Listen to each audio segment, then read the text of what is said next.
毕业于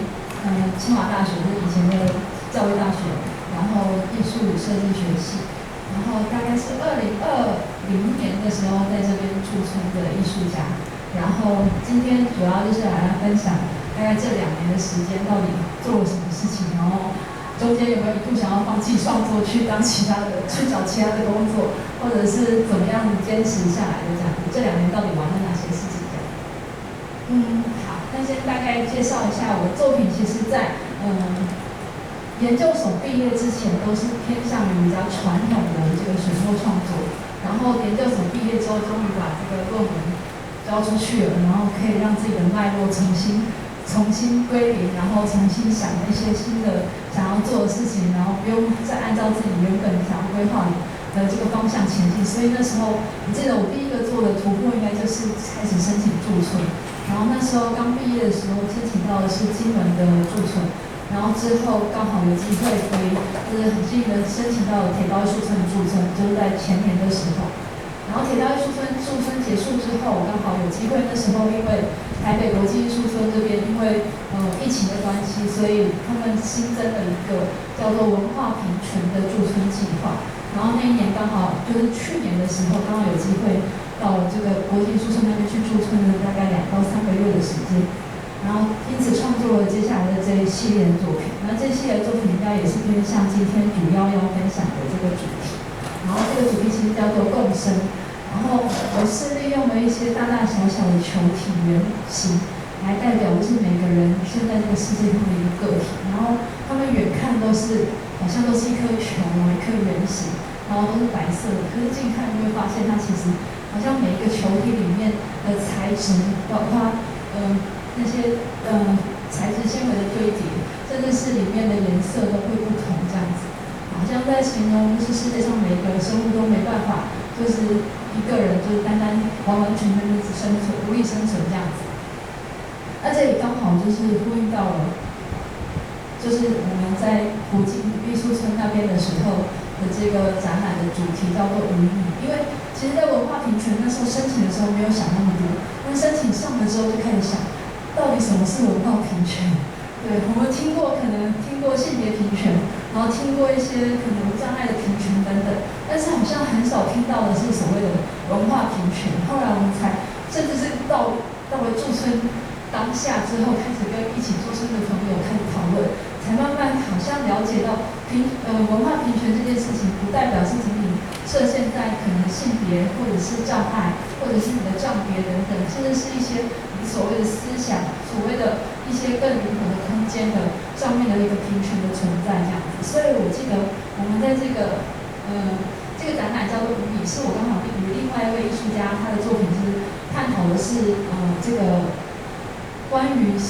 台北国际艺术村那附近的所有的无障碍坡道，到底倾斜的那个坡度到底是几度，然后那些坡度到底适不适合这个轮椅上去的这个程度。然后我们那时候我就刚好跟他的那个展览有一点点的相呼应的是，他在探讨的是轮椅上去的程度，但是我想要探讨的是所有东西看起来就是好像都是一样的这样子。所以那时候2个展览切磋出来的感觉还蛮好玩的。然后这是那时候展览的所有的这个就是想法，就是我利用这个球体里面，就是这些纤维其实代表的就是我平常所有的这个生命经验的累积，比如包括平常速写用的一些手稿啊，或者是写书法的时候的一些写书法练字的宣纸等等，然后最后把它全部打成纸浆，然后保留了有一些碎片的字典在里面这样子。可是那些球就是打成纸浆之后，你会看到他们每一个人都每一个球都是白色的，甚至就是看不出来它到底是原本是什么纸或者是什么样的纤维。所以我觉得还蛮好玩的，就是除了我知道之外，就是远远的，就是大家可能没有办法理解他们到底有什么区别。这样，这是在第一次在去年的时候在国际艺术村展出的作品。然后包括那时候我把这个所有的球体，就是除了纤维不一样之后，它们全部是挂在天空上面的。然后因为好像是虽然因为疫情的关系，大家都没办法飞，但是还是有一种悬在半空中的感觉，有点飘忽不定，然后有点画面是有点梦幻的感觉这样子。那这是球体近看的时候的样子，就是因为为了让那些球体，其实这在讲到制作过程的话，在制作这些球体的时候，因为第一次做这么大颗的，就是圆形的，就是圆形的一个形状，所以那时候第一颗是完全就是大概第2、3天看就直接裂掉，因为里面的那个纸张如果打太稀的话，那就没办法附着在这个球上面这样。所以后来我加入了一些比较有韧性的纤维，比如说甘蔗渣啊，或者是茶叶的梗啊等等放进去里面，然后让它可以更加的坚固。对，然后这是在制作的时候的样子。那就是最后想要表达，就是不管是每个球体本身，它到底是用什么样的东西做成，就像一样，对我们人类，不管是就是不同的个性和不同的区别，我们都必须要做在这个世界上共生共存这样子。然后，因为这个展览，它在去年在艺术村展览的时候，刚好碰到疫情最严重的时候的那个3级警戒的时候，对，所以我们那个展览就跟其他艺术家都一样，我们这个展览算是快闪，对不对？因为我们办完茶会的隔天就宣布3级警戒，然后美术馆就封掉，所以就没有办法有人进去里面现场实体看那个展览。那因为这个原因，所以刚好在今年年初的时候，国际艺术那边又邀请了我们回去再做一次，用这个上次那个展览的主题作为延伸，但是用了另外一种方式来呈现这个作品这样子。所以这个展览的主题叫做向日出行。那向日出行的本身这个意思好像不是代表我们要迎着阳光向前走，而是就是想要表达的是你在向日出行的同时，你的背后的阴影也会要自己面对这样子。所以那时候就是有了去年就是那个把球高挂，然后感觉很梦幻，那个完美的场地的那个展览空间之后，然后我刚好就在同一块区域展出，然后那时候和艺术村的那个同伴他们一起讨论，就决定这次的展览好像不能像上次那么梦幻。虽然我们上次也是在疫情当中，但是这次因为通过了那个3级警戒的过程，所以这些球体好像是一种瞬间坠落的感觉。包括因为球体从台北，然后又运回了新竹，然后来回的2趟车程，真的那些球体是有些已经坏掉了这样。所以包括中间那颗裂开的球体，它本身就是真的已经口成没有办法再塑成圆形的形状，所以最后想说那就干脆让它是一个裂开来的状态，好像就是一种你不管发生什么事情，面对什么事情，然后要怎么样武装伪装，可是最后你还是必须自己去面对那个结果这样。然后这还是一个圆圈圈的形式，好像很像是大家在互相取暖，然后互相依偎的感觉。同时我觉得有点像是宗教里面的那种互助会，大家围着一个东西祷告的那种感觉这样子。那这是展览的细节的部分。然后其实在最后一颗球的部分，那颗裂开的球的旁边，它其实那个外面其实是放了一面镜子，就是你围着那个圆圈圈走，然后慢慢的走进去球这个中心的时候，你还是会看到你自己，就是不管怎么样想要隐藏，怎么样想要躲藏，但最后你还是必须要面对真实的那个自己。那刚好很好玩的是，我们这一次的展览是有3个人一起展出，然后3个人同时也用了一个圆的形式来做一个展陈，所以我觉得还蛮有意思的。那这个作品呢，其实在经过去年的这个展出之后，然后我也想要让自己的作品可以更深刻的面对自己这样子，所以我把这次的作品的里面的那些纸浆没有打得那么的碎，甚至是留下了一些你可以拼凑出来的字眼。所以在这颗裂掉的这一颗那个球体的里面，我放了一些就是平常就诊的药单这样子，所以可以从这边开始更了解到这位创作者他的这个就是创作过程、通路理念是怎么样。他其实就是因为我本身算是一个罕见疾病的患者，然后呢，为什么会有过去的那些是那么多的纸的纤维，除了是平常画画所累积下来的纸张之外，还有每个月可能需要去医院拿的就诊的药单，然后还有一些药盒等等。然后那些东西因为真的积了很多了，所以我也很想要试着用一种创作的方式把它呈现出来，所以才会有了想要把它打成一个东西之后再造的一个想法这样子。那这个作品是回归到自己的一个水墨平面作品上面，然后我想要通过这个算是从显微镜底下看到自己的细胞，然后跟一般的人不一样的地方。其实大家看不太懂，但是因为我那时候大概5、6年前的时候开始，因为刚好医疗越来越发达，所以呢我们就罕见疾病这一块有开始有更多的医生去愿意去研究这个疾病，所以我也开始就开始抽血啊、切片等等，开始检验自己到底是哪边的跟别人不同，所以看到了很多自己的细胞。那其实那些医生在讲那些就是你到底哪里有问题的时候，其实我一点都听不懂，就对了。然后说 DNA、RNA 什么的，可是我看到那个细胞图的时候，就觉得，这个图其实又是黑白的，然后甚至是单色，你会觉得它很像是一些水墨的意象在里面。所以我想到就是想要用这个方式来创作一系列的作品这样子。那这是那时候完成的第一件作品。大家可以看到里面有一条金色的线，就是其实那个是因为我的皮肤跟别人皮肤不一样的地方是在于，正常的人应该皮肤真皮层跟表皮层2层是粘在一起的，但是因为一些基因的突变，甚至是遗传的因素，所以呢导致真皮层跟表皮层2个是分裂的，就是分裂的那一块区域就是金色的那一块。然后呢，现在医学甚至是有一些医疗单位在研究，就是想办法要怎么样寻找到这个蛋白质，可以去把那块金色的部分给它连接在一起。然后我也通过这个方式来创作了一些作品这样子，然后包括是这件，然后也是用这个方式来表现，好像是水墨里面山峦叠起的样子，但是同时又很像是就是星空的感觉这样。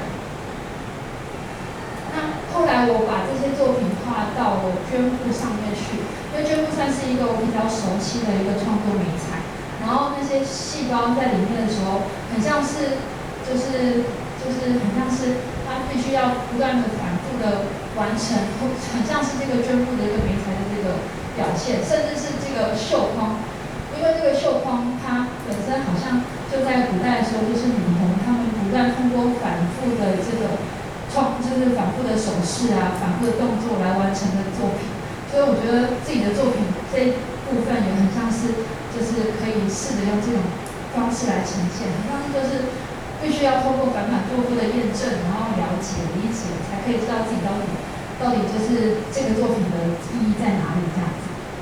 那因为这个作品，然后也通过了一些方式，想要更了解自己内心到底是什么样的想法这样。所以这个系列作品应该是算前年在铁道艺术这边完成比较多的这个系列。然后那时候球体还没有变成圆的，那些纸浆都还在平面上面。但是我那时候想要探讨就是到底自己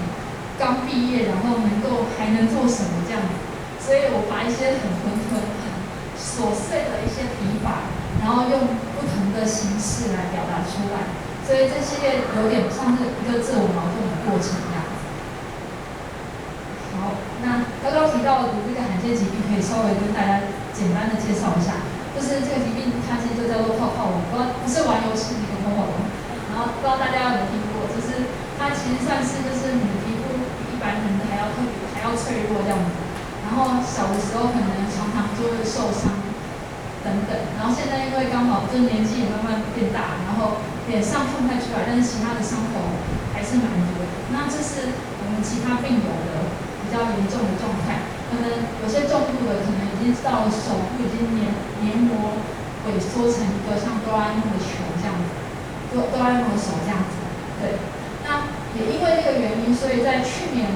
年底的时候，我们在我在中正纪念堂为大家办了一个就是画展。然后那时候其实大家知道中正纪念堂是算是一个比较传统的一个展览空间，所以那时候我说要办这个比较有一些理念想法的作品在展出的时候，那些布展的时候有出现了3位高官出来关切，因为他们就一直看到我开始贴那个墙面上面字眼的时候，然后有点觉得好像不太适合挂在这个地方，但最后我就硬给它加入一些彩色气球，气氛没有那么黑暗的感觉，所以最后没有把它拆掉。其实就是我记得有一位就是现在在那个播客桌以前中间那一位女生跟我说过，就是我请他们写下了一句，就是你平常听到最开心的话跟最难过的话。然后最难过的话，那时候他给我写下的是，看到鬼。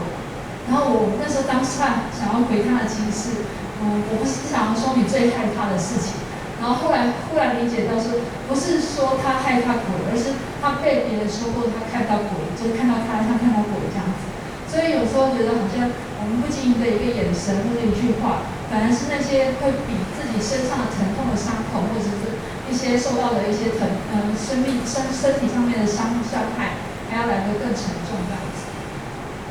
所以这个展览其实那时候办完之后，自己也觉得蛮有意义的，就是能够通过绘画的方式，然后跟这群如果还要严重的病友互相沟通，然后互相理解。但是他们因为有一些原因，然后甚至因为面部的一些伤残，所以让他们没有办法像平常人这样子好好的上课啊，好好的生活这样。所以通过这个作品的抒发，我觉得那时候办出来的展览其实还蛮有意义的这样。